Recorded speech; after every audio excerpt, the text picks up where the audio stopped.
எங்களுக்கு வந்து அவங்க வந்து ஒரு தேவதை தான். அதுதான், வேற எதுவுமே சொல்றதுக்கு. ஃபைனலா 5 தடவை IVF ட்ரை பண்ணி முடிச்சதுக்கப்புறம் அந்த ஹாஸ்பிட்டலில் சொல்லிட்டாங்க, இதை கன்சீவ் ஆக முடியாது, யூட்ரஸை ரிமூவ் பண்ணுங்க அப்படின்னு சொல்லிட்டாங்க. நான் இது வரைக்கும் செகண்ட் ஒப்பீனியன் எதுக்குமே போனதில்லை, இதுதான் ஃபர்ஸ்ட் டைம். ஏன்னா அந்த யூட்ரஸை தக்க வச்சுக்கிறதுக்காக தான் வந்தோம். நாங்கள் ட்ரீட்மெண்ட்டுக்கு இல்லை, IVFக்கு இல்லை, யூட்ரஸை ரிமூவ் பண்ண சொல்கிறாங்க, பண்ணுறதா வேண்டாமான்னு கேட்கறதுக்கு தான் நாங்கள் வந்தோம். இந்த ஸ்கேன் பார்த்து அன்றைக்கே மேடம் சொல்லிட்டாங்க, இல்லை எல்லாமே நல்லா இருக்குது, நீங்கள் ட்ரீட்மெண்ட் எப்போ ஸ்டார்ட் பண்ணுறேன்னு கேட்டாங்க. நான் சொன்னேன், எனக்கு மேரேஜ் ஆகி 25 இயர்ஸ் ஆயிடுச்சு மேடம், அவங்களுக்கு 45 இயர்ஸ் ஆச்சு, எனக்கு 47 ஆச்சு. இந்த ஹிஸ்ட்ரி வச்சுக்கிட்டு நான் நீங்கள் பண்ணலான்னு சொல்கிறீங்களே, இது எவ்வளோ தூரம் நம்புறதுன்னு நான் கேட்டோம். மேடம் ஒரே வார்த்தை சொன்னாங்க, நான் என்னோட ப்ரொசீஜர் நான் செய்கிறேன், சொல்கிறது மட்டும் ஃபாலோ பண்ணுங்கள், நெக்ஸ்ட் டிசம்பரில் உங்கள் கையில் குழந்தை இருக்குன்னு சொன்னாங்க. ஆனால் நெக்ஸ்ட் ஆகஸ்ட்லேயே எங்களுக்கு குழந்தை இருந்துச்சு. என் பேர் மகேஷ்குமார், என் வைஃப் பேர் கவிதா. 98 மேரேஜ் ஆனது. நார்மலாக போயிட்டு இருந்த லைஃப்பில் கொஞ்ச நாள் குழந்தை இல்லைன்னு சொல்லிட்டு கொஞ்சம் ட்ரீட்மெண்ட் பார்க்க ஆரம்பித்தோம்.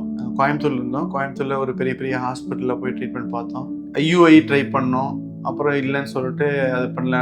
4-5 சைக்கிள் பண்ணோம். அப்புறம் IVF ட்ரை பண்ண சொன்னாங்க, ட்ரை பண்ணோம். அந்த ஹாஸ்பிட்டலில் ஃபெயிலியரு. திருப்பி போய் பார்க்குறப்ப இதே ப்ரொசீஜர் எல்லாமே ஸ்டார்ட் பண்ணி IVF பண்ணோம். 2 தடவை பண்ணோம், அதுவும் ஃபெயிலியரு. சரி, கொஞ்சம் ஒரு 2-3 வருஷம் கழிச்சு திருப்பி வேறு பிரபலமான ஹாஸ்பிட்டலுக்கு போனோம். அங்கே போய் பார்க்குறப்போ இதே ப்ரொசீஜர் எல்லாமே பண்ணாங்க. பட் அங்கேயும் எங்களுக்கு கன்சீவ் ஆகலை. ஸோ வருஷங்கள் போயிட்டுருக்குது, ட்ரீட்மெண்ட்டு போயிட்டுருக்குறோம், கன்சீவ் ஆகலை, நிறைய செலவு பண்ணோம், எங்களுக்கு சக்ஸஸே பண்ண முடியல. ஃபைனலாக 5 தடவை IVF ட்ரை பண்ணி முடிச்சதுக்கப்புறம் அந்த ஹாஸ்பிட்டலில் சொல்லிட்டாங்க, இதை கன்சீவ் ஆக முடியாது, யூட்ரஸை ரிமூவ் பண்ணுங்க அப்படின்னு சொல்லிட்டாங்க. வீட்டில் என்ன சொன்னாருன்னா, நம்ம எதுக்கும் செகண்ட் ஒப்பீனியன் கேட்டுக்குவோம் அப்படின்னு சொல்லி வெயிட் பண்ணிட்டு இருந்தோம். சரி, எந்த ஹாஸ்பிட்டல் போறது? யூட்ரஸ் இருந்ததுன்னா குழந்தை பிறக்குங்க நம்பிக்கையில வாழ்க்கையை ஓட்டிட்டு இருக்கலாம். யூட்ரஸை ரிமூவ் பண்ண சொல்லிட்டாங்கன்னா என்ன பண்றது அப்படிங்கிறதுக்காக சரி செகண்ட் ஒப்பீனியனுக்காக பார்க்கலான்னு சர்ச் பண்ணப்ப A4 அருணா மேடம் பேர் வெப்சைட்லாம் பார்த்து படித்தோம். சரி போய் பார்ப்போமேன்னு சொல்லிட்டு வந்தோம். வந்து ஸ்கேன் பார்த்தோம். ஸ்கேன் பார்த்தது நாங்கள் வந்து பர்பஸ்ஸு ட்ரீட்மெண்ட்டுக்கு இல்லை, IVFக்கு இல்லை, யூட்ரஸை ரிமூவ் பண்ண சொல்கிறாங்க, பண்ணுறதா வேண்டாமான்னு கேட்கறதுக்கு தான் நாங்கள் வந்தோம். இந்த ஸ்கேன் பார்த்து அன்றைக்கே மேடம் சொல்லிட்டாங்க, இல்லை எல்லாமே நல்லா இருக்குது, நீங்கள் ட்ரீட்மெண்ட் எப்போ ஸ்டார்ட் பண்ணுறேன்னு கேட்டாங்க. நான் சொன்னேன், எனக்கு மேரேஜ் ஆகி 25 இயர்ஸ் ஆயிடுச்சு மேடம், அவங்களுக்கு 45 இயர்ஸ் ஆச்சு, எனக்கு 47 ஆச்சு.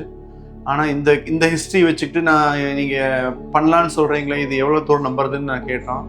மேடம் ஒரே வார்த்தை சொன்னாங்க, நான் என்னோட ப்ரொசீஜர் நான் செய்கிறேன், சொல்கிறது மட்டும் ஃபாலோ பண்ணுங்கள், நெக்ஸ்ட் டிசம்பரில் உங்கள் கையில் குழந்தை இருக்குன்னு சொன்னாங்க. ஆனால் நெக்ஸ்ட் ஆகஸ்ட்லேயே எங்களுக்கு குழந்தை இருந்துச்சு.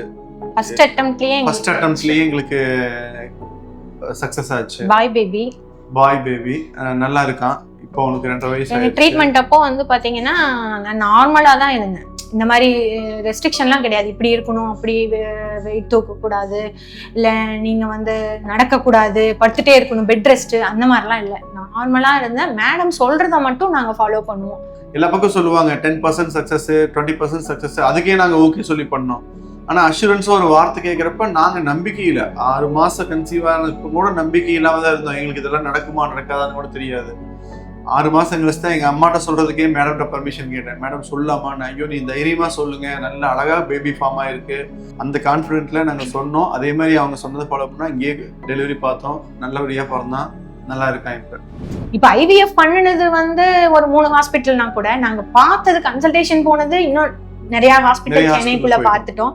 ஆனால் அதான் சார் சொன்ன மாதிரி எங்களுக்கு இந்த 10% 20%ங்கிற இந்த பர்சன்டேஜே சொல்லாமல் நெக்ஸ்ட் நவம்பரில் உங்களுக்கு பேபி இருக்குன்னு சொன்னது இங்கே மட்டும்தான். இப்போ பாருங்க, நான் சொல்கிறேன், இது வந்து நார்மலாக தான் இதாகிட்டு இருக்கு. ஏன்னா அந்த டைம் எனக்கு அப்படி சொன்னது வந்து யாருமே சொல்லலை. நான் இது வரைக்கும் செகண்ட் ஒப்பீனியன் எதுக்குமே போனதில்லை, இதுதான் ஃபர்ஸ்ட் டைம். ஏன்னா அந்த யூட்ரஸை தக்க வச்சுக்கிறதுக்காக தான் வந்தோம் நாங்கள். சரி செக் பண்ணோம், ஒரு 4 ஹாஸ்பிட்டல் பேர் எழுதிட்டு சரி ஃபர்ஸ்ட் A4 இருக்கு, A4 வெப்சைட் பார்த்தோம். மேடம் வந்து கோல்டு மெடலிஸ்ட் சார், எனக்கு அது ஒண்ணுதான், வேற ஒண்ணுமே எனக்கு தெரியாது. ஸ்கேன் இங்க நார்மலா ப்ரொசீஜரா ஸ்கேன் பார்க்கணும். நாங்க ஸ்கேன் போனோம். அந்த ஸ்கேன் பார்த்த மேடமே சொன்னாங்க, நல்லா இருக்கு மேடம், உங்களுக்கு என்ன அப்படின்னு கேட்டாங்க. எனக்கு அப்பவே ஆக்சுவலா கண்ணில் தண்ணி வந்துருச்சு. என்ன அப்படின்னா, நான் ரொம்ப ஃபீல் பண்ணிட்டேன். யூட்ரஸ் நல்லா இருக்குங்கிற வேர்டை கேட்டோனையும். அப்போ நான் ஃபீல் பண்ணோனையுமே கேட்டாங்க, ஏன் என்னாச்சு அப்படின்னாங்க. இல்லை யூட்ரஸ் ரிமூவ் பண்ணணும்னு சொன்னாங்க, அதுக்கு தான் வந்திருந்தாங்க, நீங்கள் எதுவுமே பண்ண வேண்டாம், சீஃப் மேடம்கிட்ட போங்கன்னு என்ன அனுப்பிச்சு விட்டாங்க. அவங்ககிட்ட எதுவுமே சொல்லலை. அங்கே on the spot madam report பார்த்தாங்க, ஸ்கேன் இது பார்த்தோன்னே சொன்னாங்க நல்லா இருக்கேன்னு கேட்டாங்க. அப்போதான் சொன்னேன், இல்லை நான் செகண்ட் ஒப்பீனியன் யூட்ரஸ் ரிமூவலுக்கு தான் மேடம் வந்தேன் அப்படின்னோனையும், நீங்கள் ட்ரை பண்ணுறீங்களா நாங்கள். சார் உடனே ஓகே சொன்னார். அப்பவே அந்த மந்த்தே நாங்கள் ட்ரை பண்ணோம். ஆகஸ்ட்டில் அவன் வந்து பிறந்துட்டான். நவம்பரில் நாங்கள் வந்தோம். இங்கே கரெக்டா மழை வந்தது அந்த டைம்ல, கரெக்டா பையன் போற டைம்ல. அது ஒரு சென்டிமெண்ட் இருக்கு எங்களுக்கு, நல்லது நடக்கிறப்பெல்லாம் மழை வருங்கிறது. அது கரெக்டா செம மழை வந்தது, அந்த 10 நிமிஷம் மட்டும் மழை வந்தது. பயங்கர ஹாப்பியா இருந்தது. என்ன சொல்றதுன்னு தெரியல. ஆக்சுவலா நான் லாஸ்ட் இது செக்கப் வரும்போது உண்மையிலுமே இந்த உலகத்துலதான் நாங்க வாழ்ந்துட்டு இருக்கிறோமா, என் கையில அப்படி ஒரு குழந்தை இருக்காங்கிறது ஒரு அதிசயமான நிகழ்வா தான் இருக்கு. எனக்கு A4ங்கிறது அருணா மேடம்ங்கிறது வந்து எங்க லைஃப்ல வந்து நான் அது கீழே ஒரு ஃபோட்டோ ஒன்று நான் கொடுத்துருப்பேன், அந்த வேர்டிங்ஸ் நான் போட்டிருப்பேன், நீங்கள் அதை கூட இதில் அட்டாச் பண்ணுங்க. அது என்ன போட்டிருக்கணும் அதுதான் உண்மை. எங்களுக்கு வந்து அவங்க வந்து ஒரு தேவதை தான், அதுதான், வேற எதுவுமே சொல்றதுக்கு. ஆமா.